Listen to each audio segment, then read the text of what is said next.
whatever milestones that Black people make against hate, it ends up benefiting all the other people of color. I can't see what his end game is. The Republican Party is the party of racism, is the party of white supremacy, is the party of hate. This is wrong, and it needs to stop. Everybody wants to go back and drag that piece of history up, but they don't want to go back and deal with what their ancestors did to the indigenous people and to Black people in this country. You got to go. And you got billionaires talking about going to space, and Jeff Bezos, go, never come back. I hope you get lost. This man has lost his mind. Boom! Come on, girlfriend.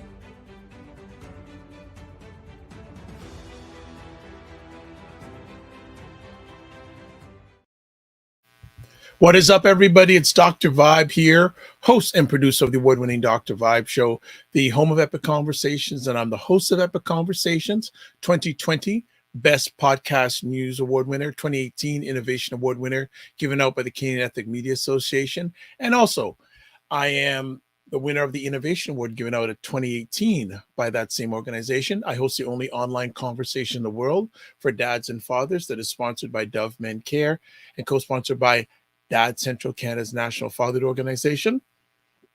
Excuse me. And as always, I like to say you're blessed, highly favored, a magnet for miracles, and a solution for someone's problem. We're broadcasting live February 19th. Nowhere else you need to be, especially in, well, if you're watching in Toronto, it's cold. It was very cold today. Wind and the whole bit. And wow, I am tired, not tired, tired of winter. As we would say, we are really had enough. But you know what? We're happy you're here, whether it's live or on replay. We appreciate it and don't take it for granted. But, you know, it's not about me. If you know anything, it's about the two ladies we're bringing up on the platform right now, Aisha K and Jill DJ. I like that. Aisha K and Jill DJ. Yes. How we doing, ladies? Great. Good. We're doing it. You're right about the cold and the wind. Oh my gosh, the wind was horrible here Thursday night. I got up Friday morning. Everything on my balcony was just strewn all over the place. I'm so envious a little bit. It's been chilly here. It's cold here too, but I kind of missed just one day. Like you guys got 30-degree difference. Like Thursday and yesterday it was like 57, 59, and then today it's like 27.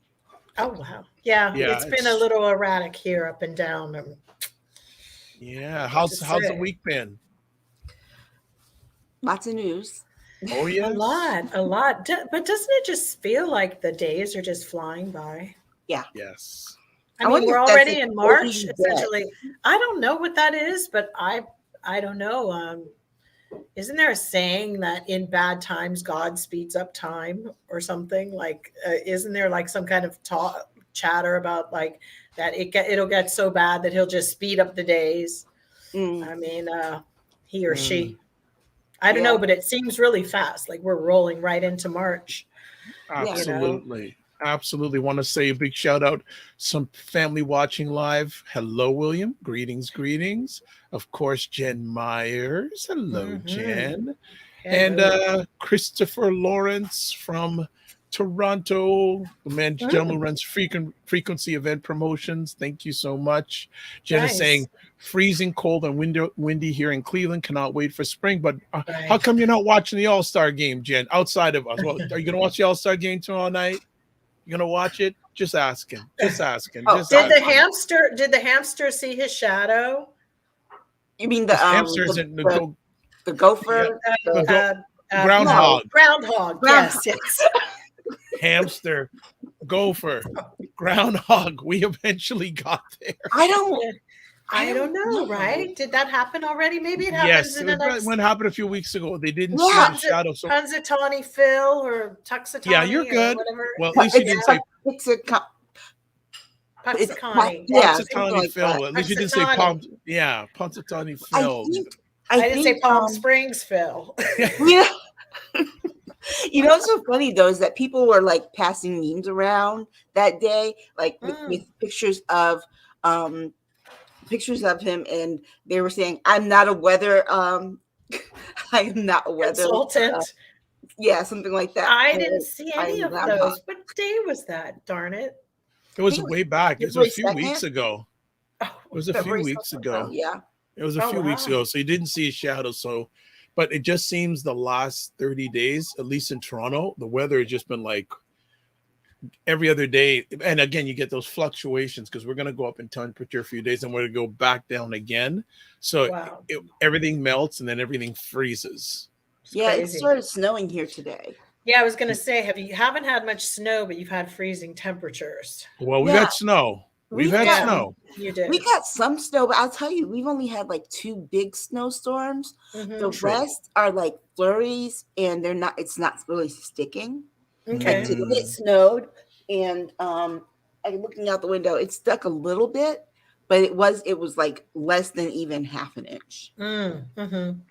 Yeah, we had some snow last night, but like I was up this morning at 6 o'clock and went outside, went, ooh. But it was a little chilly. I'm just going, whoa. And I feel kind of crazy for like, it gets to like 40 and I'm like, oh no, it's like, it's just too much. And I'm not used to it. You're pampered. Yes, I know. Even my plants are pampered. I'm like, oh my God, I got to get out and cover them. I think one went into shock. They're all high maintenance. Everything I own is. I went out yesterday in just a sweatshirt because it was like 59 degrees. And I was get out. Really? Yeah. I will say that growing up in Ohio, I do recall there was that sort of transition between winter and spring. And it was not quite the right time to not have a little jacket on. But, when you're a kid, you just love it. Yeah. And I still can like smell what it was like in the air and that chill in the morning. And then by the time you walk home from school, because I don't know if you guys saw this post on my story this week where it showed like when we went to school, like the snow was like above us and and it was like still a school day. Yes. And then like nowadays it's like not really much going on the ground and it's like school's canceled. That was like so funny because we walked to school, like we walked far to school. We have to get 6 inches or more for the kids to be to have school. Oh, yeah. Wow. Otherwise, it's just a delay. I think we had to have like 24 inches or more. We had to have over 24 in order for us to have school cancellations. But if a car could get down the road, they would take a rickety bus down it, no matter what. If something could get through, they would find a way. It was so weird, Well, the weather is that kid, though, that when it snowed in the school bus, like to get to my house, you had to go up a hill either direction. Okay. And so if I was on the school bus and it slid back a little because of the snow, yes. Can I get off the bus? I'm walking home. Right. Yeah. Wow. Well, actually, before we get into anything, it was interesting because there's I guess a guy I follow on YouTube. It's called Sea of Tranquility, and he does music and album reviews of all different various groups and things. And guess who he gave? He had was it top 5 or top 10 album rundown on Super Bowl? Guess who he did a top 10 album rundown of? Prince? Yes, and I'm going to be sending it to you. Quite interesting. We'll get to the Super Bowl a little bit later, but I didn't realize, Jill, 47 albums. Yeah. Well, yeah. I mean, I would say, yeah. I think there was like 30. Like both of you when he passed away, and then the rest they've the other ones came up. After. I went, oh my goodness, 47. But I'm going to send you the link of the review that he did. He had some albums that were like, all ambient piano music. Then he had other things he did for other people. I mean, there's definitely a huge body of work for sure. Yeah. Yeah. And there's what so much more that we don't know. Yeah. Because I said Prince, his big thing with Warner Brothers is that he kept on releasing music and he was mad at them because they weren't marketing it. And Warner Brothers was saying, you're putting out too much stuff. We don't have a chance to really market it fully. But he said, that's your job to market it. Well, now we know what that is. When they market that fast, that's just singles. They don't do albums then. Then they don't even offer artists a whole deal to make a whole album. Yeah. So, Prince was way ahead of the game. But always. To be honest, that the labels need to go to the way of the, like, freaking, I don't know, like the past. They're just don't I mean, really the need them cassette anymore. tape. The cassette tape. Yeah. You Yeah. don't really need them. They're just sucking up a lot of air and taking up a lot of space just for the few artists that they do have, and Yeah. collecting a few write-offs by signing certain things that they can write off. Yeah. Yeah, I don't think very much of any labels. I think they all pretty much suck. And most of their artists are really not interesting, in my opinion. And we're missing that A&R aspect that labels used to do. Motown too was cheap. extremely good at it because they had a process, an internal process for every artist, and they really shaped the artist. They shaped their sound, they shaped their Right. look. And right now, labels are just sending people out looking any old kind of way. They behave any old kind of way. And so it's like what function are they serving aside from distributing the music? And that's only so they can get a cut. Considering they're signing people that don't play instruments and really aren't very talented, they just mess around and put together things and aren't really anything really that to write home about. Like somebody was saying, how come they're putting all these old people on the Super Bowl? And I said, because your generation doesn't deserve it. What are we gonna do? And More trap music? I mean, Okay, really? well, let's hold that off. Okay. Let's hold up. We're going to get to that before the end of the conversation. No problem. Well, let's get at it. Good evening, Cinema Canela. Good evening, Hello. Blue Rains. Interesting comment. Jen says, I miss album liner notes. Totally. Yeah. Album Absolutely. liner notes are how I've discovered Jill Jones. Yeah, put the pieces together. Marie's album liner notes. Yeah. And it's I'm gonna well, let's get started, because actually I had someone respond to one of our posts on YouTube, and he had nothing but high praise to say. He was saying, I was wondering who that lady was in Purple Rain.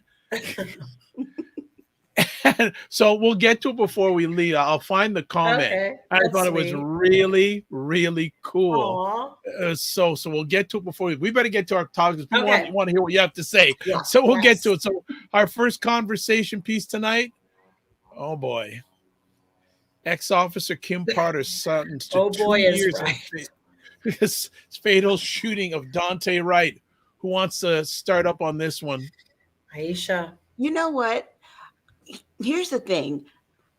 The sentence recommendation was 6 to 8 years? Yes. And that, considering that she killed someone, was very lenient. For the judge to go and reduce it way below even the minimum recommendation was insulting. And the fact that the judge cried for her. That part I found really interesting. That part was really, really odd. And it's one of those things where it brings up so many issues. There's the anti-Blackness sentiment on the Asian side that came through there. Absolutely. But for her to show that kind of emotion in sympathy for the woman who did the killing, I think the part that got lost here, and I'm wondering, was the judge listening to the evidence? I made this point on Twitter today when someone was like, oh, I think it was an accident. And I'm like, I think not, because she was not a newbie. She was training someone, which therefore they thought that she was an expert enough in her field to do the training. So she should know the difference between a gun and a taser. And they showed the taser. The taser was bright yellow. And the gun is black. She put them on. Nobody put them on her. She put them on when she left home. So she knew where they were. She knew what she went for. And even still, when you're holding a gun out and you're like yelling, taser, taser, taser, it's in your purview. She realized that she wasn't looking at something yellow. And so there was no mistake. And I think that, even on Kim Potter's part, when she was like talking to the family and she's like, you said that I didn't look at you during the trial. I didn't feel like I was worthy of looking. Come on. That's bull. That is bull. And I was just so disturbed. And you know, his mother pointed out that about the white woman's tears, and the judge paying attention to Kim Potter's white woman's tears, but said mine weren't enough. Right. And that, like, that also brings up this other issue of, you know, parents of biracial children, white parents of biracial children, not getting the same kind of consideration because the way that people view their children, as, you know, people view them as Black. And you know, when it comes to police brutality, it doesn't matter whether you're light or dark. If you have Black blood in you, you're going to be subject to it at some point. Right. And I really hurt for his family because there is no kind of justice here. She's getting less than 2 years because she already served something like 58 days or whatever, Right, in prison. So it's 2 years with time served. yeah. She'll be out in about 7 18 months. months. Right. And she might even, you know, the other part of it too is that her attorneys are still appealing. So for her to sit there and say, oh yeah, I have all this regret and all this remorse, then stop appealing. Right. Yeah, they need to, you know, the only thing that would have excused her in my mind, not even excused her, was if we found out she had early onset dementia and couldn't remember guns and whatever. And after that, she shouldn't be on the force anymore. But it's not her first time. She killed before an innocent person who a family member had a family member in distress somewhere, and she came in and she killed him. So this woman's record, which they couldn't bring to court, I don't think that was admissible.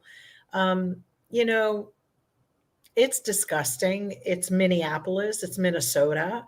Mm-hmm. It's just the way the state is. It's amazing that that this is going on, and that I don't know what Keith Ellison is doing, to be honest. Is he still the AG? He is, and he was really upset with what this judge did. They don't take him seriously. I mean, let's just be honest. The judges and the people don't take him seriously. He's just a figurehead. He's like an Obama that people don't take seriously. They don't take Keith seriously at all because they all conducting it the way they want to. They do not give a damn. Clearly, what he's doing hasn't been enough, is all I have to say. For Keith Ellison, what he's done and has not been enough. He should be more, you know, I know many people didn't like Rahm Emanuel, but he wasn't there for people to like him. You know, so if that's the kind of job you're looking for, people to like you as an AG, you shouldn't be in it. You're not there to make friends. You're there to look for problems. And every day you should be seeking perfection. So every day that means that no one should be on your good list. When you're seeking perfection, it's really hard for anybody to be there. But clearly Keith Ellison's lost his state. There's nothing he can do. He lost it because that Chinese woman who sentenced it, she's just represents everything that, you know, is the real one of the other agitating issues in our whole system. You know, let's not forget, we got an anti-Asian hate crime bill, but no, we don't have one for Black people. We don't even, isn't it still legal to lynch people? I mean, who the fuck does everybody think they are? Yeah, I'm sorry. I really don't give a shit. And so, you know, that was her day, retribution. What was she trying to get back for the girl that got killed in New York by the Black kid in New York in the hallway? Yeah. Was that what this was about? I mean, because there's no way in my mind to understand what these, you know, and let's talk about their passing strange, or how they're in the Asian community have a real struggle to want to be white. And they'll do everything in their power to act like they're white and get as close as they can to it. I know that's going to sound really fucked up how I'm saying it, but they do. There was actually a story on yeah, and I'm sick of it, to be honest. I'm really sick. What she did was disgusting. And frankly, I think when she started to cry, that was when That was the problem, which made everything about this case, they need to do it all over again. It needs to be appealed. It needs to be tried again. I'm sorry. Yeah. She fucked it up and she messed up as a judge. As a judge, she created a chain here that is not acceptable, and they need to take it back to the courts. You know, Elliot Stahl was on Joy Reid last night. He was furious. He made such a good point. What do I tell my kids? And I think that we have this in this community, in our community, unfortunately, to think about. We are still having to have these conversations with our kids about the treatment of Black people, because, like he said, it's the only way we can keep them safe. Because if they go out without it, they already have a target on their back. Right. And think about that. We have to have those conversations very early in life. And it was like, when he said that, I was thinking about it. I'm like, I don't ever remember the moment I had that conversation with my parents. I just knew that it was always, it was constantly reinforced. Right. And so it's not something that was a life-changing moment, because it was constantly reinforced throughout my growing up.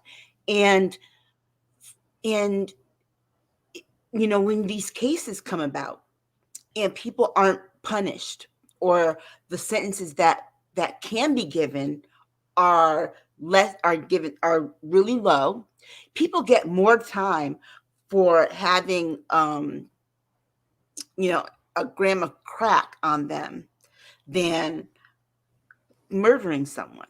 Right. You know, you think about it. A crack addict, someone with an addiction, is going to get more time than this woman got. Yeah. I mean, it's absolutely, you know, heinous that it even got to this point, but I don't think that it should be acceptable. And I think that there has to be something in the legal system that we say, this is not, we don't accept this. We refuse this. I mean, if people can refuse to show up to Congress now with a subpoena, I think that the public can turn around and just say, we refuse to accept this. We want, I think that everybody should ask for the removal of the judge. She clearly has her head up her behind. It's like with Gascon out here. Mm-hmm. You know, I voted for him, that sack of shit. And you know what? I want him out. He's not doing what he said he would. And actually, then I didn't understand that he was like lay down, roll over, and just such a bleeding heart. It's like, I am not into the rearing of timeouts and give the kid a break. And oh my God, I'm like, if you're an adult and at this point committing 2 and 3 and 4 and 5 and 6 crimes, you need to be done, gone, finished, out of this game. It's not cool. And or he can take them all home with his ass, because I heard a crazy story about him the other night, that after that kid had killed the Avant, Jacqueline Avant. Mm-hmm. Do you know that Gascon was going to let him go after they arrested him at the other house in Hollywood? Mm-hmm. They were putting up a bail that was feasible for anybody to get him out.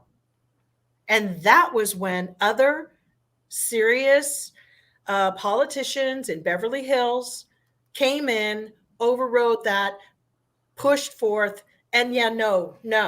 They were going to let him out. That's like what New York. So that was the day that we all decided we want a petition and we want him recalled. I'm all for being progressive, but I'm not for being a total stupid person. So when this judge did what she did, time's up, honey, on you. You're done. You're out. You are incompetent. You should not be allowed to do that. That's what bothers me about these judges being appointed for life terms, because she's not for life. I don't think so. Is she? She is a district judge, so I think that. Well, who was she sucking off? Because that's the only way she got that fucking job. Okay. Oh, a Chinese girl in the middle of racist Minneapolis. I hate to say it. Even some of the black folks that are there, they're all bought and paid for. They have to keep up, do what they do. And I bet her husband's white too. What you want to bet? I'll tell you this. The you see what like Eric Adams is doing in New York, what he's proposing to do in terms of policing to reduce crime. There's reducing crime, and then there's also allowing police to have so much authority that they unwield that authority on the most vulnerable in the population. Right. Remember, New York wasn't a very safe place, New York City, to begin with.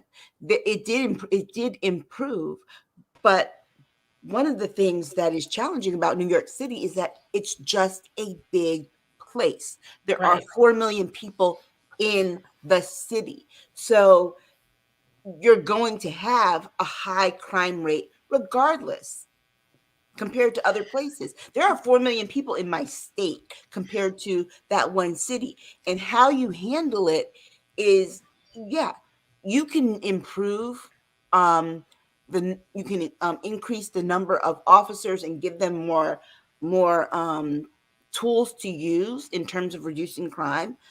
But you already have this problem there with police officers and racial profiling, and you have to deal with both.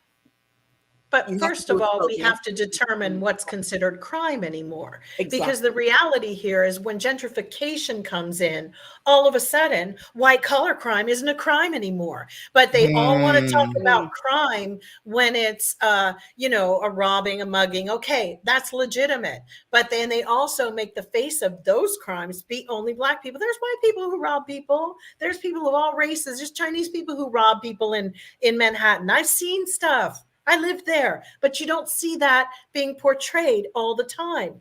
And what's so interesting to me as they gentrify these neighborhoods and the shock and horror when the stuff goes down, a crime is also being so corrupt that they don't enforce things that their new gentrified neighbors are pulling on each other. That's crime. There's still crime. It's called corruption. And they're doing all sorts of things. You've got to take it seriously, no matter at what level, because if there's an infraction, if landlords are gouging their neighbors, or if they're doing, you take it up, you deal with it. If there are people who, are just stiffing it to people in stores or whatever they're doing, they have a problem determining, now that half of the neighborhood is white, it's not so crime ridden anymore. Yes, it is. White collar crime has been existing and it's been growing, and all they're doing is not even smacking their hands. They're licking them. They're just like, rubbing themselves all over it, because all it turns into is like, what can I get out of it? It's turning into such a disgusting place where people have no backbone of any kind. None at all. Yeah. And I think everybody's, to actually wake up every day in this country and I sit here and go, what assholes am I going to hear about today? What new breed of asshole is being developed? Well, here's the thing. Here's the thing about this particular case. Let's go back to what it started with. He had too many air fresheners hanging from his rearview mirror. Right. Wow. And he's dead. Okay. Mm-hmm. That is why they pulled him over. So they claim. So explain to me how, if too many air fresheners, which is just worth a ticket at most, went from not giving a ticket to pulling out a gun. To me, her screaming taser was just to cover herself. Yeah. She meant to shoot him, because the truth of the matter is that she was flexing in front of the new cop that she was training, trying to show that she's tough. I just want to interrupt for a minute, kind of catch up on a few comments here. So William is saying, quote, "The unintentional is intentional," unquote. They sadly are trained. I hope the department evolves. Cinema is saying, hope she doesn't get her job back. That's the She will. judge. Yeah. Christy White, welcome back, yeah. Christy, saying it was Hey. horrible for his mama. Horrible. Real Django saying, I'm just sick of all this crap. Well, here's the thing. There should have been in her sentencing that she could not have a job in law enforcement ever again. Right. There was nothing like that. And if, to my knowledge, I don't believe she was fired. She was placed on administrative leave. Right. She's been collecting her salary. And to me, I hope that she literally, when she's writing that $1,000 check for the fine of taking this young kid's life, $1,000 is another thing. They fined her. That's all he was worth, $1,000. I've got a duvet that cost $1,000. You know what? I recommend that his parents sue her in civil court. There are billionaires who have forks that are $1,000. Yep. I recommend that her parents. This is the world we're living in right now. Let's take everything that's $1,000 and put it online and say, this is how much Daunte's life was worth. $1,000. I hope when she's writing that check, but see, she won't even have to do that tactile wise because it'll just be deducted out of her checks that she's been getting. But the reality is $1,000. Everybody should just be wearing a t-shirt around that bitch and be like going, $1,000, you fucking bag of shit, woman. You know what? That's why I hope they go to civil court and sue her for wrongful death and just bankrupt She's her already for life. had too much time to change her money and to move it around. Next thing you know, she'll have property in Florida too, where they all go. OJ, that other like cracker who from Minneapolis who's serving his time, Derek, Chauvin? whatever. Yeah. Chauvin? And exactly what happened with him is he can't afford an attorney. So he's in there now, and I guess he's just sucking it up. Like, I'm just going to be in here. There's no more appeals coming for him. Not really. So William is and saying, he is literally probably sucking it up. I heard officials are hiring mental health patients to help with that area of crime. Rio Django saying this country is headed down the toilet, and it's not just America. That's all. I won't repeat that word. And then people should already be teaching their Black kids that there's a target on their backs in America. It's already down the tubes. I don't know how far down it can go. We've gone past the toilet status.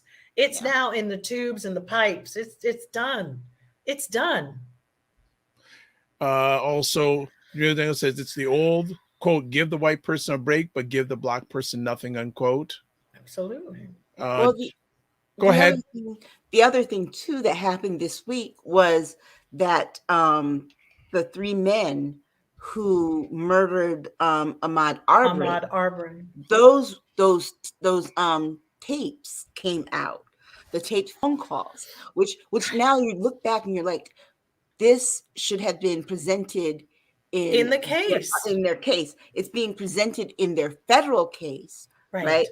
And because and honestly, in the federal case, they should do like they did with Dylan Roof and go for the death penalty. But I don't think they are. And I don't think they are because for the hate crimes, that is one of the considerations when it comes to murder. So William says that's saddening. Christy is saying our community definitely feels around this case. It's similar to the Deborah Christian case in London, Ontario, or the Colton Bushy case out west in Canada. William says, I seriously wish I knew about this topic. I'm so glad I'm reading a lot of the Black BLM movement books and getting an understanding perspective. This is very educating. Let me just put here. I won't put Real Django is another interesting comment that I won't put up because of the wording. I think he's gone to the Jill Jones School of Commentary. I'll just leave it at that. Real Django, I want to know more about that air freshener BS in up there. That's ridiculous. I know. And going, Real Django's, I'm boarding the Jill Jones Express train tonight. Yeah, where can we go? Right? It's Real Django's. Can't it's go hot to the down moon. here. They junked it up too. Yeah, it's hot down here, Aisha. Georgia's on fire in the Black community. It's a good thing. Yeah. That's I actually lived in Georgia for a year, in Atlanta. There you go. There you go. So this case, not really a surprise, but this the judge, and I did. So the judge supersede. Now my question is, maybe you can tell me: did she supersede the verdict by the jury, or did she have like what? How was that game? Because there was a jury, and did she supersede their verdict? No, the sentencing. There's a sentencing recommendation. Okay. Which was 6 to 8 years for the charges that she was convicted on. I'm aware of that. But there's this thing where judges have leniency. They have this they can actually they have discretion to where they can issue a lesser sentence if they so choose. And that's the problem there. You know what I mean? She thought so little. Right. It's not being applied equally. The discretionary sentencing. How would you think so little of her case? She didn't take the case seriously either, because even the gap from 0 to 6, why would you pick 2? Right. It like even if 5 maybe. But yeah. I don't know. That takes a lot of balls. Do you know how many balls that Chinese woman had to do that? Yeah. She said she wasn't somebody. Either she has hate in her heart for Black people, or she was getting retribution for what happened in New York. She had a personal issue with it. She was biased, and the reason she was biased and it was personal because she cried. And you don't cry about something unless it's done something to your veneer or to hit you somewhere. She was very unprofessional. And to be honest with you, she needs to be, that's to me, done. She needs to go. Did she also say that? And all of her cases need to be reviewed. Remember, judges are supposed to be impartial. So showing emotion like that was really just showed that, okay, this was tainted from the very beginning, that woman comes in there crying and all of a sudden she felt the need to coddle her. And it was murder of a juvenile. That is another thing. Why was it even in that court? What was he, 18? Yeah, but still, it was like, to me. Did she not also say that, at least he didn't have a knee put on his neck? Did she say something like that? And in her final, I thought I read that. I'm not going to say I didn't hear about that part, but I think that Miss Chu needs to be chewed out. The fact that she was crying, visibly crying. You know what? Don't leave your quarters if you can't hold it together. Global News had her on, and it was an embarrassment. People, even globally, there were reports in Italy and Germany and France. It was just like, yo, it was like they were on talk shows talking about the judge who cried for the woman who killed a child. The judge who cried for a killer. Making fun of our country yet again. It is the punchline in everything. You know? Yeah. Really? So Christy is saying police officer here appealing guilty conviction of murder of Indigenous woman because she would have died anyway of a drug overdose this week. There is a lot of stuff going on. Christy also says it's sad that Black and Indigenous children are feeling their lives don't matter. And they don't matter to white people. That's absolutely true. And you need to raise your kids to know your life doesn't matter to them. So be on guard. Don't make a lot of friends with them. It's not worth it. It's not worth risking your fucking life going to the movies with them in these situations. It's not worth your kids playing with them anymore. It's not worth it. Why? So your kids can be exposed in a white world that is not going to accept them and possibly shoot them while they're hanging out with some white kids joyriding in a car, but then yours is the one that gets shot. Fuck that. You know, Christy, it's time to call it home. It's time to lock this shit down. It's time to stop the fraternizing like everything's okay. It isn't. Christy's comment, there was a case like that here in Connecticut where a woman was killed by I believe it was a police officer years ago, but she had been a drug addict, and they gave the same ruling that she would have died anyway. Wow, William is saying here, I am so sorry for commenting and interrupting. You're not interrupting, and we want your comments. I can kind of relate to this for being stereotyped. Was wondering if you have any recommendations on books about wrongly convicted cases. I ordered Martin Lesra. Almost had the chance of talking to the politician in case you'd like to read. Well, I don't know off the top any of my. The Innocence Project has a website, and they go after wrongly convicted cases. So it's the Innocence Project. If you go to their website, they have articles and things on cases that they're working on cases that they won, and they've got other resources there. Okay, thank you. Actually, what I'm going to do right now is just quickly put up their website address for you, William. And you can, and thank you, Aisha, for putting that up. So what we're going to do is I'll create a quick banner for that right now, and you'll be able to see it on the screen. I'll put it up here. So there you go, theinnocenceproject.org. And there's also the Southern Poverty Law Center. Yes, that looks into these things as well.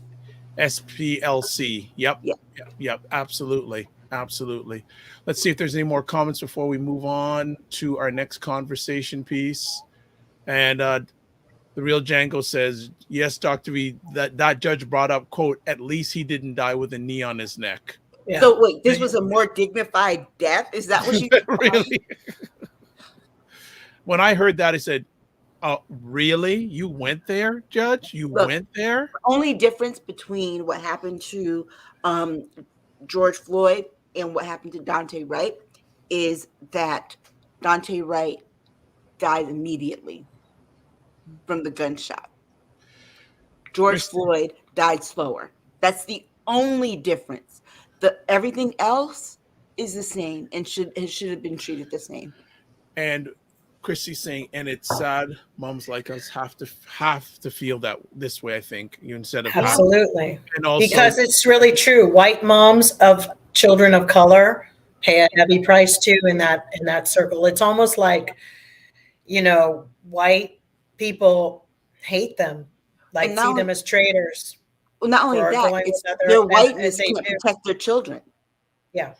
Now I was away. They stereotype them. They have, unless they show up and there's some musician or some actor who adopted some kids and they walk in with, but that's not real life. That's not real life in America.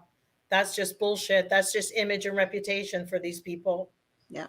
What about white woman tears comment? Oh, we talked about that. Okay. Yeah. We discussed that. All right. We've covered it. Beautiful. Fantastic. So let's move on to our next conversation topic. And everyone who's watching live, keep the comments coming. You're on fire tonight. And you know that Jill and Aisha just raise their bar when you bring the comments in real time. Next conversation piece. If you haven't heard of a lady named Letitia James, you better start following Letitia James. She is the assistant attorney general of New York State. And this week, she had quite the week. First of all, she is putting the squeeze play on the former president of the United States and his son, Don Jr., and his daughter. What's his daughter's name? Ivanka, because she is really after the 45 organization in regards to misrepresentation of properties. And she won a case. She won a case saying that, they may have to come to trial. The judge said they had to. They had to. Yes. The subpoena will stand. Yeah, the subpoena. They tried to appeal. Say that they weren't worth getting a subpoena, and that their argument was that Tish James was being racist, and so political. Political and racist, and the judge rejected that and was like, "No, you will comply." In 21 days. And of course, they've appealed. Which might stretch it longer than 21 days. However, she's got such a solid case against them that I don't see that appeal going anywhere. Well, and then on the other hand, she's after also Mr. Cuomo, former governor of New York. And it isn't interesting that when she did a lot of research, found that the accusations of ladies of Mr. Cuomo sexual assaults were true. And now Mr. Cuomo saying, oh, she's political, she's out, this, that, and the other thing. Letitia James, and we were talking about this before we went live, she's becoming a big star for the Democratic Party in the United States. Yeah. Like I said before we went on the air, Andrew Cuomo asked her specifically to look into the charges against him. He can't be mad that when she did what he asked, the truth came out. You know? I don't get I think that on her end, it was like, okay, I'm going to, and you can see her saying this to him. I'm going to go and investigate it, but whatever the result is what the result is. And we're going to put it out there. So whether it's good for you, whether it's bad, whatever the truth is, it's going to come out. I'm sure she said that to him when she first decided to take it on. And I think his shock is just that, oh, she really did. But I don't think she played it. But in my mind, taking out Cuomo for the stuff, I'm still going to stand by that. I thought it was bullshit. And I will continue to feel that way, because here's the problem. Trump's not going to show up in 21 days. Neither are his kids. They're going to take it as far as they can take it. But if we had a governor to support all of her activities, they'd have been picked up and taken in, because that's where that was. They removed that obstacle for them. And this other woman who's the governor, she's not the one either. She didn't have any balls, but Cuomo did have them. So I'm not going to, I don't think that the rest of us should bear the burden of these, women who suddenly remember that somebody abused them, 35 years later. I can't handle that. I just, no. And I think we all have paid the price for that bullshit, because I don't believe it. I've seen how women are in offices, and it's just a little too much for me. There are real serious women who have gone through some things, and HR does its damnedest to get rid of them quickly.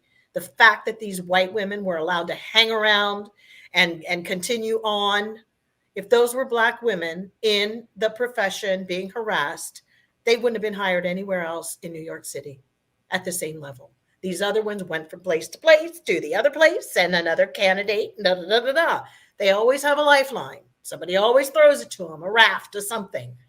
And that's what you get. I'm not going to stand on that fence on that anymore. I'm not. And I don't think, everybody's like, somebody asked me if I'm a very sexual person. It's the way I feel like, how about I don't ask you anything and say, are you on time? Did you check in? Did you punch in? I'm seeing and looking at your software. You're not working all damn day while you're sitting at that desk out in front. I mean, a boss could make assistant's life hell. And it would be totally appropriate to do so. And that's what I would turn into. Like, you're not typing enough for me through the day. You're yapping your mouth too much.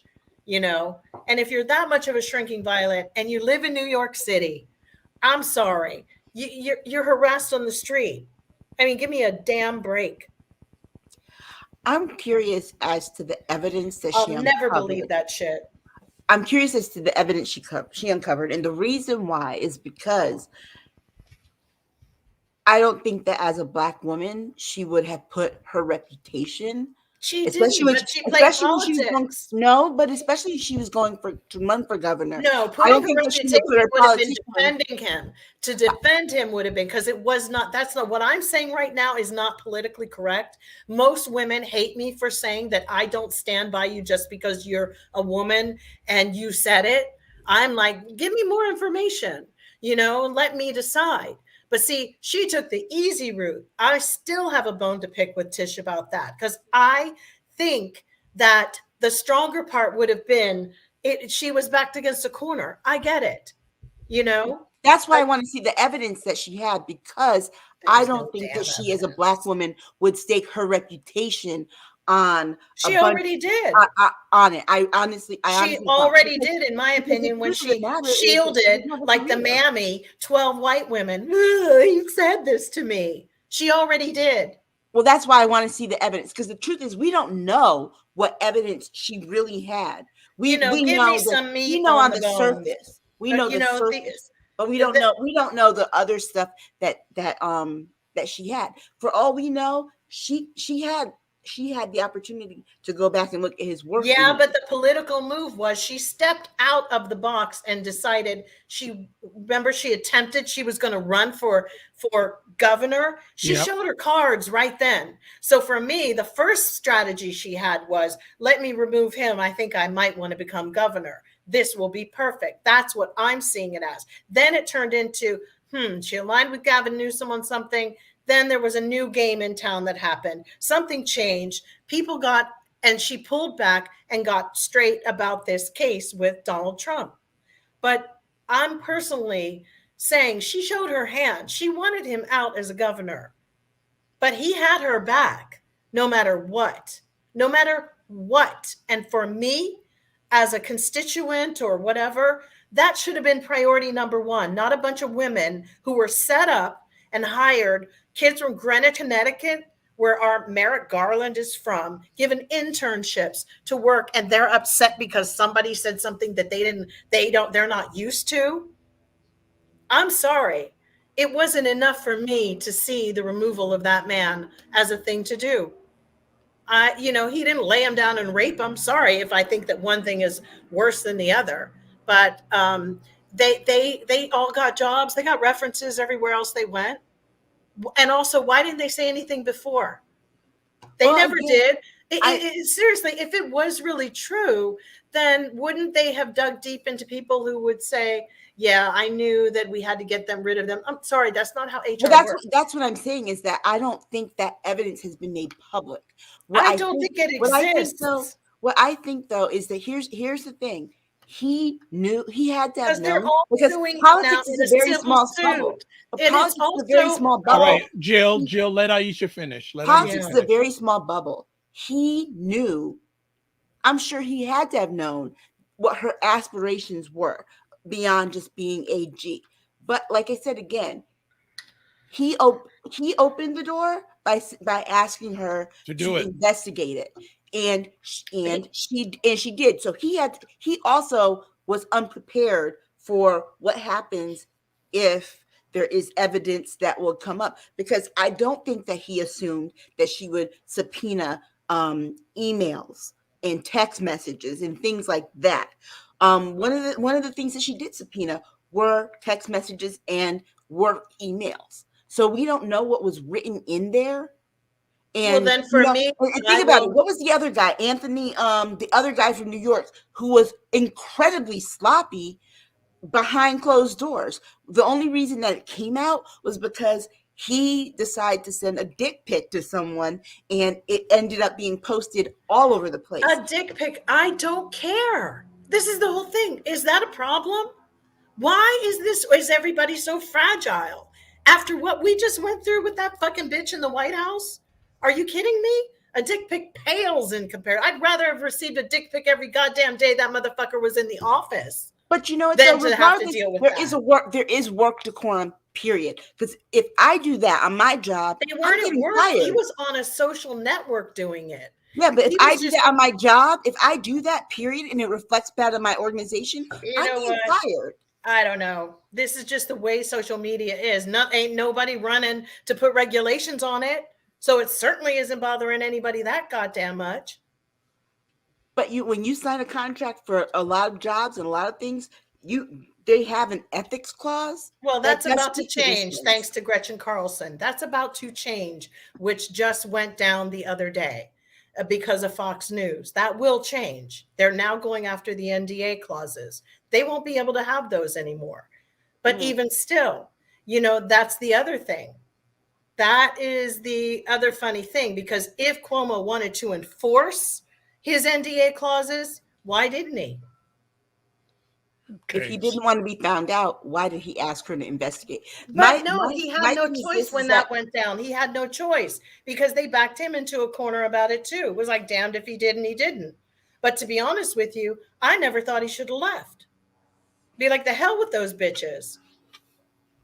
now that is something different. The pressure that was put on him to leave, truth be told, he didn't have to leave. That was something that was more pressure from the party. Oh no, they were all using the whole thing about everybody at typical stupid Democrats, which is why I'm not one anymore. But it's so interesting. They went on about the old folks homes. People were told, this is a pandemic. Go get your relatives if you can. Basically, I'm sorry. Everything was I thought he did a pretty damn good job. But for those who sit and want to blame him for every damn thing that happened or hiding, they have done nothing. But the Democrats are stupid. It's what they did with what's-his-face, the comedian up in Minnesota, Al Franken. And that, after Cuomo got kicked out, was the day I became an independent. And that's what I am. Because I cannot deal with the back down. There are battles to fight, and we need to pick them. But Democrats want to pick them all. If you decide to say, you've got dirty toenails, we want to jump on that. Like, we go too far. That was a bad analogy, but my whole thing is we fight all at once. And that's why we can't be as badass as the Republicans are on that. I'm sorry, the Republicans lock that shit down. They stand by each other and they don't waver. Winds, I will say rain, this about the senior sleet, citizens snow, homes. they're not wavering. About the senior citizens homes, however, Cuomo wasn't the only. No, he wasn't. Ron DeSantis, of course, but nobody cares. He was huge with not releasing the information. So about Republicans don't care, but Democrats cared. Yeah. Right. And it was just wrong to me because now they put this impotent woman in there. And Democrats are so concerned with putting the face of something that looks like it's doing busy work. And it's just smoke and mirrors. It's like, damn, I like these people. They're nice. It's a woman. It's whatever. But don't yank my chain. Get something done and do it together. And if you guys have beef with each other, please do it behind closed doors and get the fuck off Twitter for once. Because all they've done is definitely make the party look completely divided, and we don't have a pot to piss in most times. Well, all right, let me catch up with some comments. Just let me catch up here. Real Django is saying Letitia James is on fire. 45 is going to run away to Russia or Saudi Arabia for help. He also said Anthony Weiner, That's LOL. Todd is saying Jill is cool with those certain type of pictures now. Yes, I am, Todd. So go fuck yourself. All right, so we got that. I'll answer. I think, but I'll say this is war. This is war, and sometimes in war, you do a lot of things that you're not proud of. So suck it up and deal with it, Todd. Well, yeah, I gave up on y'all a long time ago. I'll say step off, Hickenlooper. What I think about come talk to me about stuff. No, but what I think about I totally forgot. Okay, no problem. I'll let some more comments. I totally forgot. Todd saying both Cuomos needed to go. And he says it's hypocritical the way you do about 45, but let Cuomo get away with things. Well, this is what I'll say about that. About the Boo-hoo. About Boo-hoo. Cuomo is that Cuomo, honestly, he should not have left. He didn't have to leave. Mm-hmm. That was something that he decided on his own because he was elected and he could have sat out his whole term. And I think that was on my part. In my opinion, I think that was a weak move on his part. The truth of the matter is that, yeah, the party is putting pressure on, but guess what? You don't have to do it because you were righteously elected and you have a term and you could go through and fill out your term. Todd is saying, I'd rather have Cuomo than the Nazi witch governor who was never elected running. Okay. Ain't nobody checking for Todd. I don't think that lady's gonna win again because her numbers are not very high. I agree. She's not visible. She's not passionate. Yeah, that for her to be the governor of New York, she's very much not visible. Nondescript, right? Because all of the governors that we've ever had in New York were very big personalities. It's just the New York way. And she's so soft spoken and she's leaning into the part of femininity that is not appropriate for her job. Yeah. She definitely needs to be more direct and more show more strength. But this is what I was going to say before. But Todd's right. Cuomo was the Democrat sacrificial lamb. He was. And it was wrong. And that just showed that their game was off when they let him go. You see, they lost their plot on that. This is the part that I think that they will go for on when it comes to Trump. With this case that Letitia James is doing, because the state's Internal Revenue Service, the state is learning how much money in taxes he was not paying. New York, and I'll tell you something, New York, they like their taxes. I think that is the thing that will keep that part of the case moving forward, is because he owes so much in state taxes. All right. Because remember, her case is a civil case. So if she wins it, she's going to win it on the taxes. Todd is saying if they didn't remove Cuomo, then he would have been on the hook for the nursing home deaths. And if he was on the hook, they would have had to go after Murphy, Wolf, and Whitmer. No, they wouldn't. They wouldn't have to. I don't understand this irrational thinking. You don't have to do anything. You just don't talk about it and you shut it down and you go about your business. He was not on the hook. One can say American people, as far as I know from like the international press, American people are savages. Like they know y'all don't care about nobody. Y'all don't care about your grandma, your granny, people in Milan were devastated, like going, oh my God, these are our elders of our matriarchs, our patriarchs. Not in America's like, can we chew them up, maybe cook them, make some dinner? Or let's have a picnic with them. That's what y'all should have been doing. White folks in this country, wow, they really revealed who they were. They don't give a shit about their elderly or their children. You don't like them. You don't care. So Todd, you're a delusional fuck. I'll say this about the nursing home, the nursing home piece. Todd, I don't know if you've gotten to see the local New York news versus what was done on the national news. In the local news, which we get here in Connecticut, they didn't have good enough statistics in the beginning of the pandemic. So they weren't really keeping the kind of records that you would think would give the information that people were seeking. And now people are going back and saying, oh, he's responsible for this. He didn't report this. He didn't report that. But guess what? All across the country, no one was collecting the nursing home data because they were just, it was really a matter of this being a airborne virus, right?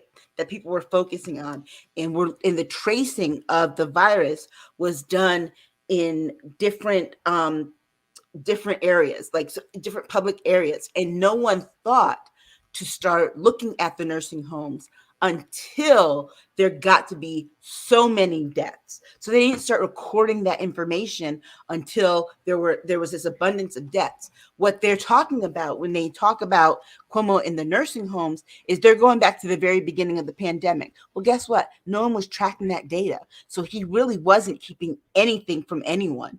They only started tracking it when the numbers got to be very high.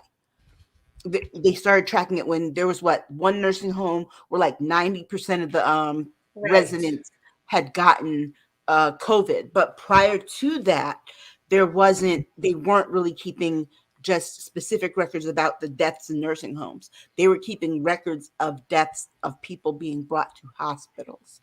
All right. We're going to move on to another conversation topic. So let's go next. Ottawa police moving on protesters. So this is on my side of the border that this is going on. But it seems that American media, all of a sudden, they can't get enough of this, what's going on in Ottawa. So, Fox. Well, but you know what? I'm even seeing media outlets like the New York Times have incorrect reporting. Well, the New York Times, though, has been trashed since they hired Maggie Haberman. So, right. But what I'm going to say to it looks like things are dissipating now, but it seems that the protesters are now on their way to Quebec City. So this is not going away. It seems that there's like a roaming caravan of protesters. Now, again, there's different like a lot of the number of protesters saying that the police have not been behaving right. Or one report was that the police horse trampled over a lady. Reporters are saying, no, that's not true. So the misinformation wars are going on. What I will say, though, is Canada has changed forever. It has changed forever. And rightly or wrongly, the look that Canada has to the world screen, it'll be very interesting to see what foreigners think about Canada now compared to what they did about 3 or 4 months ago. Now, again, we are right beside the United States of America. Yeah. And there seems a lot of influence and money. And again, as we always say, follow the money. There's a lot. I'm hoping that someone does some really good investigative journalism to find out where all this money is coming from. I was reading to Aisha and Jill a report on Twitter before we went live. There was a reporter who was on the streets, and a guy came up to her and said, "Are you with CTV?" And CTV is one of the national news networks in Canada. She said, "No." And he said, "Well, if you were, I would have tied. You should be stringed up if you're with CTV." Mm-hmm. And then she hided her news pass for the Parliament, which is our national government body. So that is what's going on here with some of these individuals. So it's going to be very interesting to see what happens to this and what kind all the truckers need to be fired. What is Justin Trudeau saying about this? Because in the reporting we get on this side, he's the one person I haven't seen. No, he is saying a lot about this. He is saying a lot. He has said a lot about this. What was interesting is that the opposition party, the Conservatives, when when this was first starting in Ottawa, a number of them were there taking pictures with the protesters. Just take a page out of Reagan's book, like we did with the air controllers. Fire them all. That's what a number of people saying. You know what? Enough people need jobs. That. There's plenty of people who will take a job. Fire them all. I mean, that's how I feel. You want to front like that? Get rid of them. Bye. Get AI. They're already going to have that eventually. The job's short-lived. Whatever. Figure out new routes, do new strategies, but fire them. Be done with it. Well, what's going to happen is that, that America has lifted our mask mandates all over the place. We're so inconsistent. You're going to see the rates rise here, and then it's going to put kind of a damper on their argument about not wearing masks. Well, the restrictions are in a lot of the provinces being taken off. And I think one of the missteps here is that it's a provincial thing, not a national federal thing. Right. But I guess because of the truckers, I think the truckers is a national thing, but a lot of the provincial things, not there. But Christy makes another good point. When it's indigenous protesters, we know what happens. Exactly. We should have Christy on next week to talk about this, because this is to give us another kind of lens, because it's still going to go. Oh yeah, this is not going away. Like I said, but I don't believe they did arrest that crazy woman, and I hope they take her kid away from her too. The fact using kids as barriers, wow, that was disgusting. It was horrible. They did. They That was did. like, That was like And Hamas. so Hamas does that. Christy is saying this is a very heated topic to me, and she's saying yes. So Christy, you're going to get your invite for next week, and then we're going to get your lens on this from your perspective, because again, as I read in a lot of social media comments, when Indigenous people protest or Black Lives Matter or Black people protest, people want them off. Yeah. Yep. And here's the thing for me. They give these people negotiating room. I'm like, there's no negotiation. Bye. Yeah. I think that, you know, Americans, look, the right-wing Americans weren't happy enough just ruining our country. They had to put money into yours. And you shouldn't let any Americans come to your country for a while. Really, you guys shouldn't. need to really because some of them are coming to the protest, and that to me is like so absurd. It's like, mind your damn business. Yeah. Well, remember what I said a long time ago when the pandemic first started. A number of Canadians, well, not even that. It was a long time ago about the wall in Mexico. A number of people in Canada say we should build a wall across the Canada-U.S. border. I think you should. As long as we can't act right, yes. Yeah. Christy's saying, again, RCMP stat, a 14-year-old girl in the front line of Oka. Right? Yes, that's true. Yeah. I mean, it's outrageous. And it's no party with music for our land defenders. I know. And some of the songs I heard they're playing, Bob Marley, and Yeah. I'm going, oh boy, I'm going. You know what? And you know what? These estates, these music estates aren't paying attention because they need to be on it. Like, no, you can't. Here's a bill. Here's an invoice. Yep, you can't use our music. Well, you know who they're copying there. Trump. Exactly. And I was really happy with the Prince estate because they were playing they were playing like 1999 at one of the things, and I was really happy with the Prince estate for sending that letter. Yeah, that dirt bag, you know, like as if he even likes music. He did nothing for the arts community. He can go to hell too. I'm still mad that sooner, hopefully, than later. I'm still mad that the ones who do like YMCA, the village people. I'm still mad at the village people for like, yo, he's using Macho Man and YMCA. Yes, and you all haven't sent a thing. Yeah.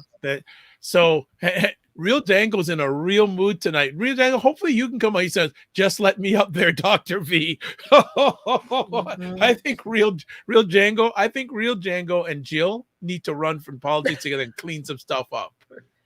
Jill can handle the West. Dango handles the South. Or no, Jill west of the Mississippi. Todd Hickenlooper trying to, Are you kidding? Okay, so Christy's saying, you like to know this, ladies. My son is studying Prince music in his music production program at Ryerson University at this moment. And he's shocked to learn mom's friend is Jill.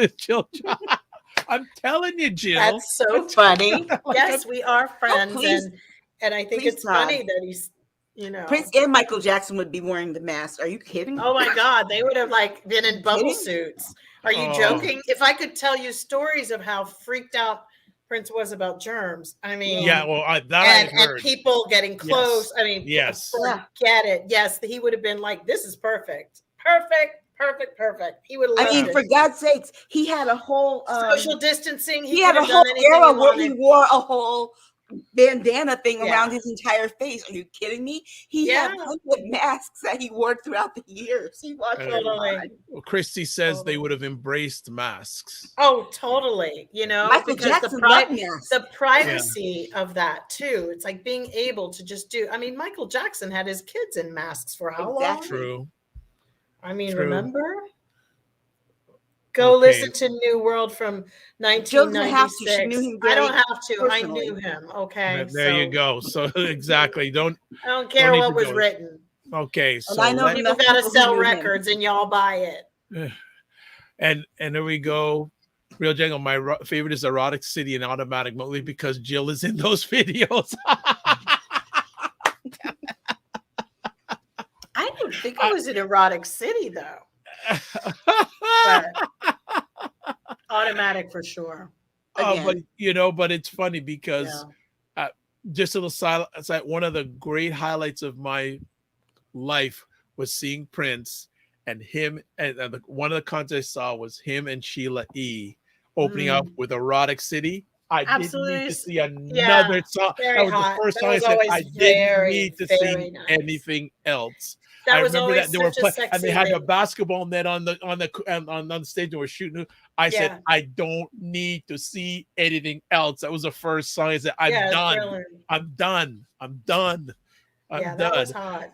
All right. So let's move on to our last conversation piece. Last week, a little over just less than a week, Super Bowl halftime show sparks more conversations about the NFL's record on race. So let's talk about the halftime show first. What were your thoughts? You know what? Here's my thing. I'm mad at the people who were mad about who was performing. I'm like, I didn't watch the Super Bowl. So when I saw the halftime show, I saw a video of it, and I watched the video of it today because we were talking about it. Yeah. But what bothered me more than anything was the racism, okay, that came out. It's like, oh, people, you know what? Why not have a halftime show that featured 90s R&B and hip hop? I don't get it. You don't complain when they have country artists. I'm not trying to see those halftime shows, and I don't complain about them. I do get kind of when people talk about, oh, which one was the best halftime show ever? No halftime show ever can be. You know what? Each one has its place. Mm-hmm. And it is an opinion to say which one was better than which one. But I have to tell you, the people they get people who can perform, and I honestly like the performance. There was nothing wrong with it to me because it was music that I grew up on in my 20s. I thought it was okay and all right to it's good. I know the people are watching it with a number of people said Mary stole the show. Mm. A lot of people said that Mary, and a lot of people said, man, what has 50 Cent been eating? Well, Like I think that he might be preparing for a role in a film, because remember he did another role and he lost so much weight he looked like he was like sick. Yeah. Well, Jill, did you watch any of the performance? I don't watch the games. I saw some of the performance. It's okay. And the only thing I kind of grasped onto was, I'm not a big fan of 50 Cent, but body shaming him, it just wasn't appropriate. It's like, if he wants, that should be, I don't know why people want women. We're not allowed to do it to women, and then we can do it to men. And I don't like it. I mean, it's like, it wasn't all that really. I have a problem with pre-recorded shows all the time. I don't really care for them. I don't like American football, really. Okay. Yeah. So it's just not my cup of tea. Okay, so I did see a couple of days later where there was a girl who was a writer, a journalist, and she fell off the stage, and the quarterback here at the parade just turned his nose up and walked away. So yeah, but but the quarterback is now going to be paying for all her medical costs. You realize that's okay. that was because of his girlfriend. But you know what? It just, water seeks its own level. The NFL is disgusting. Well, see, now let's get to this point. It's just a disgusting right now the environment NFL and all the good people. Yeah. Well, Brian Flores finally got an assistant coach. Yes, job at Pittsburgh. From the Steelers. Today they announced it, but he is still suing the Giants in Miami. Oh yeah, because again, the lack of black coaches in the NFL. I also think there's the other thing to talk about too, and this was something that came up today. I saw it on Cross Connection with Tiffany Cross, was the lack of black journalists, sports journalists in football, because you have a league here that's 60% black, but there are like 1, 2, 3 maybe actual journalists that Right. cover football, when there are like hundreds who are very talented and able to do so. And then you have the one journalist who gets to sit on the sideline, the white lady, going on Megyn Kelly and going on with Tucker That was Carlson. Michelle Tafoya. Yeah, Yeah, and talking her, about, oh, I'm Tafoya. against CRT, and oh, it's so Right. bad. My kids shouldn't have to learn. You know, we have to teach. I we sometimes teach think kids she has about that this. concussion thing. When somebody hit CRT. her, they hit her. And it's like, and she's Like and they she's gave leaving her and a going concussion to out on the freaking field because she's a big loudmouth windbag from New York, New Jersey. Sorry. And then say, well, Colin Kaepernick could have been a good quarterback had he had the talent. Right. The whole taking a knee thing was really to hide from the talent. Oh, girl, please. No, what's crazy? Nobody understands football. I mean, like, here's the funny thing: is the only time there's so many people. Most people don't really, you know. I get they have their fans and whatever, but when you ask people when Super Bowl's coming around, it's just the party and the dinner and the snacks and whatever. And you always ask people, "Why are you watching?" And they're like, "Because I like the commercials." And I don't even think any of the commercials were supposedly very outstanding this year. In the ad world, I didn't hear too much about them. It's a little bit off base, but there was an ad by Coinbase where they had the QR code just bouncing around. And it ran for about, was it a 30-second or 60-second commercial? And the thing is, they paid $14 million for that 60-second slot. Now, when people went to their website, it crashed. So many people went to it crashed, and that's what Coinbase. Oh, greedy Americans! Every greedy American wants to make $1 million right now. For these ads. Are you kidding? You could drop a penny in America, and the whole damn country falls down trying to find it. Everybody's a breadhead here. I never thought I'd see it. It's like money. Oh my God, they'll do anything for it. Anything. There's not one thing they won't do.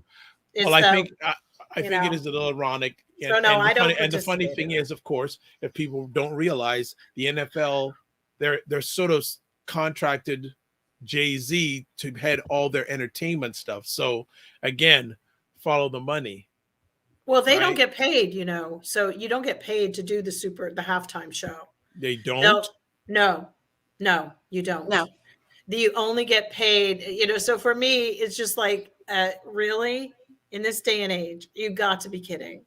Yeah, no, you don't get paid. That's really strange. You don't. With all the money that's made from the commercials, they pay for and all the advertisers to come in and, you know, do the change out or whatever, but you don't get paid. You're not getting paid at all.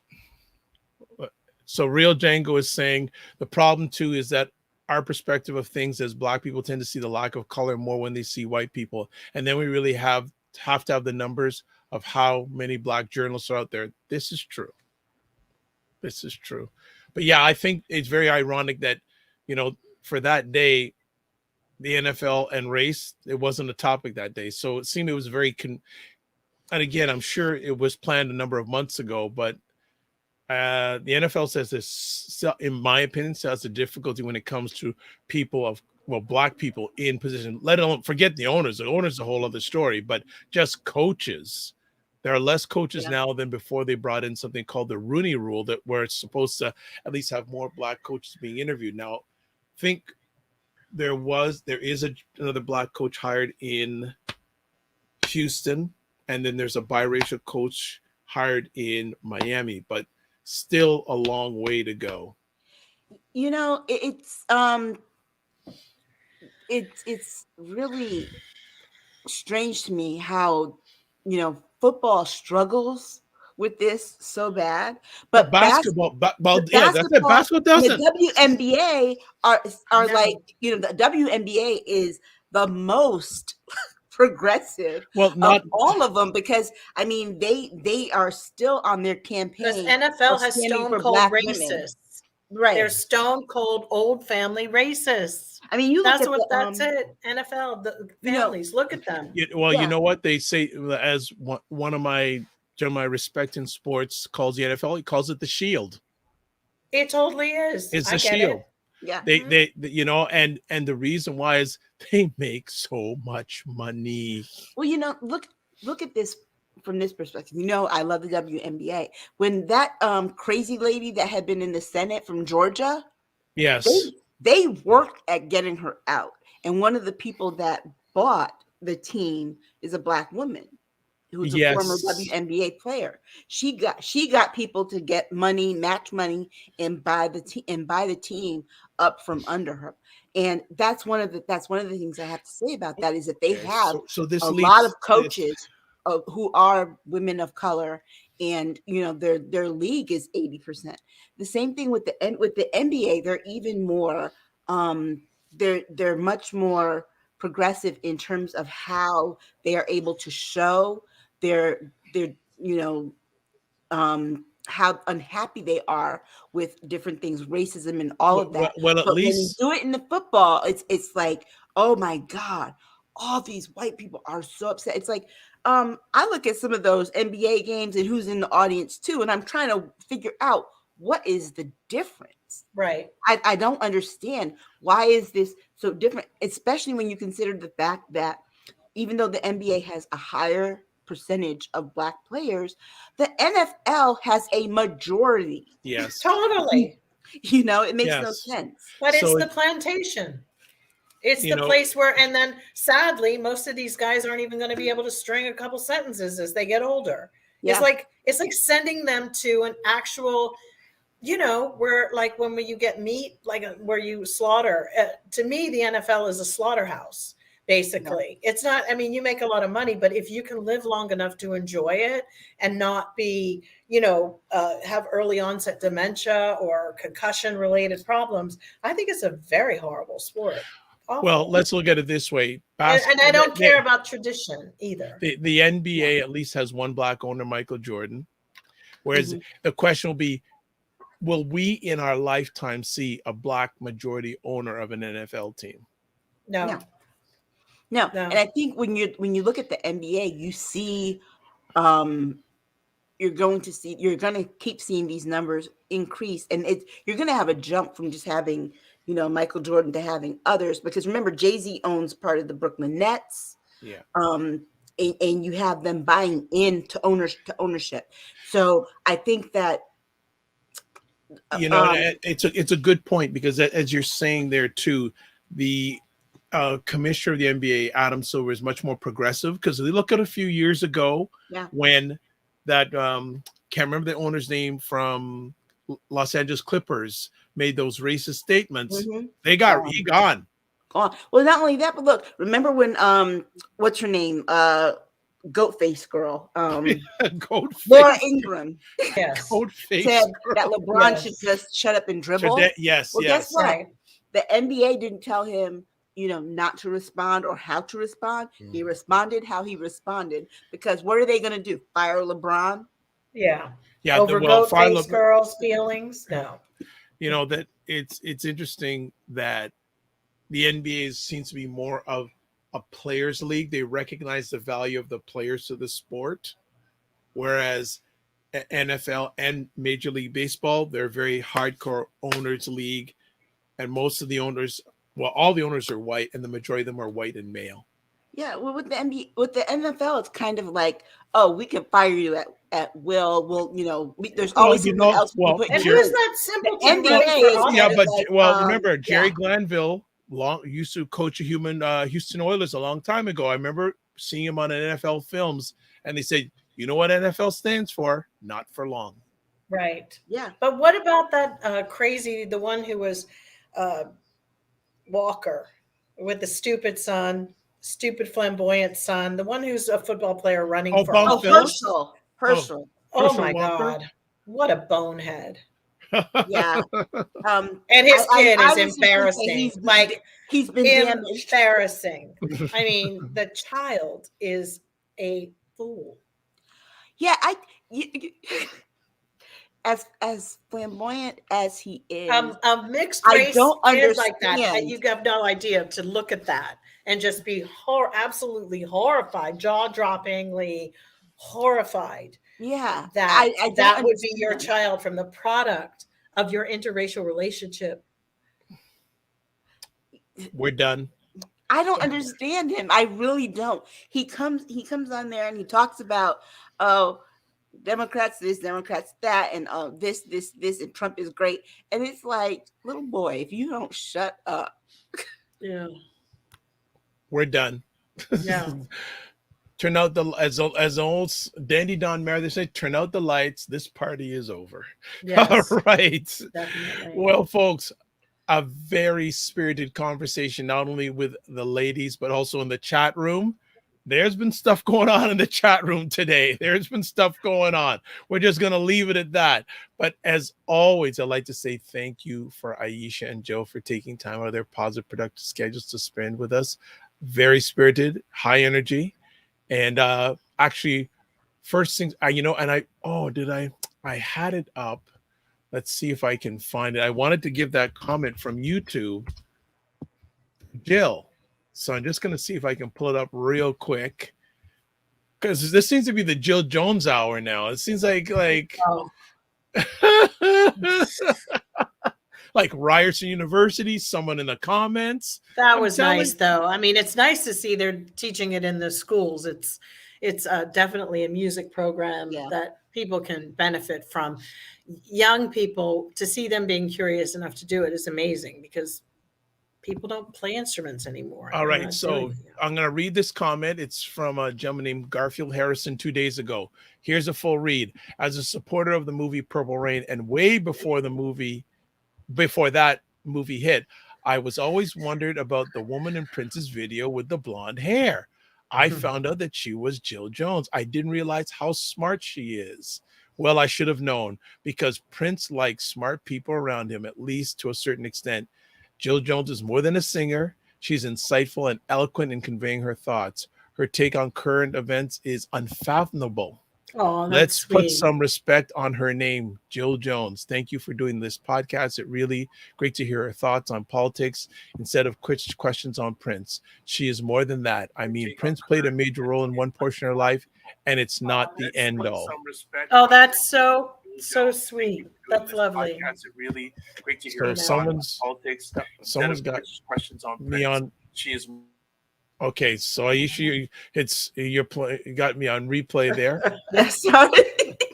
All right, so I just wanted to hail up Jill and Aisha, because people are big fans of both of you. So thank you so much. So I thought, Jill, you'd like to. Yes, I'm at Jill D. Jones on Twitter. Well, hold on. Let me put you up on screen. Come on now. Okay. Come on. I'll give you do it proper. And what I should do, Jill, is I should actually give you the link to that replay so you can reply to that person. I will, definitely. So let me just get you on screen. And now do it proper. I'm at Jill D. Jones on Twitter. And no, if Herschel Walker was a liberal, I still wouldn't say be nice about him. I think he's just a bonehead. I mean, sorry. Anyway, but my whole thing is I've been in a really kind of like aggressive mood tonight. And, I couldn't tell. And some days it's like that, because like I said, every day waking up and some of these convictions and just the way things are going, sometimes it wears on you. On your spirit. It just really is like, I'm just so over it. No problem. Fully understand. Aisha K. Staggers. You can reach me at Aisha Staggers on Twitter. I don't take BS on Twitter, so there you go. All right. And myself, you can catch me at my website. The best place is drvibeshow.com. That's the best place you can contact me. And want to say huge thanks to a pile of people tonight that were on. Krista I'll be reaching out to you during the week to confirm that you're going to be on. Todd, Real Django, who else? Cinnamon Canella. There were others that were on. If I don't remember you, it's my head, not my heart. And I'd like to say thank you. And I always say, if you want to catch replays of this epic conversation, you can go to my website, drvibeshow.com. You can also go to the Dr. Vibe Show on Facebook and on YouTube. And as always, I close off with this. Live your life as a dream. If you can dream it, you can make it. Sometimes you have to get small to get stronger. Block assumptions and aim bigger, aim better, aim higher, aim wider. Love, faith, and respect. And remember to give yourselves grace. Catch us same time next week, 9 p.m. Eastern time. And also, follow the Dr. Vibe Show on Facebook and Twitter. And then you'll get notifications when we are going to be on next. And 2 last things. Remember to give yourselves grace. And also, don't manage your time, manage your energy. Take care.